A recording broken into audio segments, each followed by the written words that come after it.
वळूयात पुढच्या बातमीकडे। एक मोठी बातमी। नाशिक पदवीधर निवडणुकीसाठी आज सकाळी 8 वाजेपासून मतदानाला सुरुवात झालेली आहे। सकाळपासूनच मतदारांनी मतदान केंद्रावर मोठी गर्दी केली आहे। नाशिकमधील सर्वाधिक मतदार असलेल्या संगमनेर मतदारांच्या रांगा लागलेल्या आहेत। तर या निवडणुकीत नशीब आजमावणाऱ्या उमेदवारांकडून मतदारांनी अनेक अपेक्षा व्यक्त केल्या। संगमनेरमधून याच मतदानाचा आढावा घेतलाय। मतदारांशी संवाद साधलाय आमचे प्रतिनिधी लक्ष्मण घाटोळ यांनी।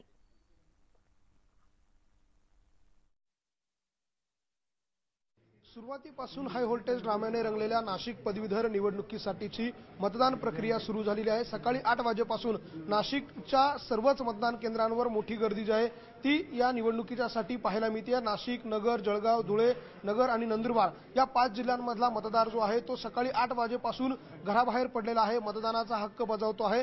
तर उमेदवार देखील मतदारांना आव्हान करण्यासाठी सकाळी 7 वाजेपासून घराच्या बाहेर पडलेला आहे। नाशिकच्या संगमनेर मतदान केंद्रावरची ही दृश्य आपण बघतोय, ज्या ठिकाणी काही वेळापूर्वी सुधीर तांबे यांनी देखील आपला मतदानाचा हक्क बजावलेला आहे आणि संपूर्ण तांबे कुटुंबीय जे आहे ते या मतदान केंद्रावरती येऊन गेलेले आहे आणि सकाळी 8 वाजेपासून अशा पद्धतीने मतदारांचा एक चांगला प्रतिसाद जो आहे तो पाहायला मिळतोय। साधारणतः ह्या एकूण 350 ते 333 मतदान केंद्रांपैकी 147 मतदान केंद्र एकट्या नगर जिल्ह्यामध्ये आहे आणि त्यामुळे सगळ्याच राजकीय पक्षांचं आणि विशेषतः उमेदवारांचं लक्ष या मतदान केंद्रांकडे आहे, नगर जिल्ह्यातल्या आणि संगमनेरच्या। काही मतदार आपल्या सोबत आहेत, काय आपल्याला अपेक्षा आहे मतदार म्हणून या निवडणुकीत?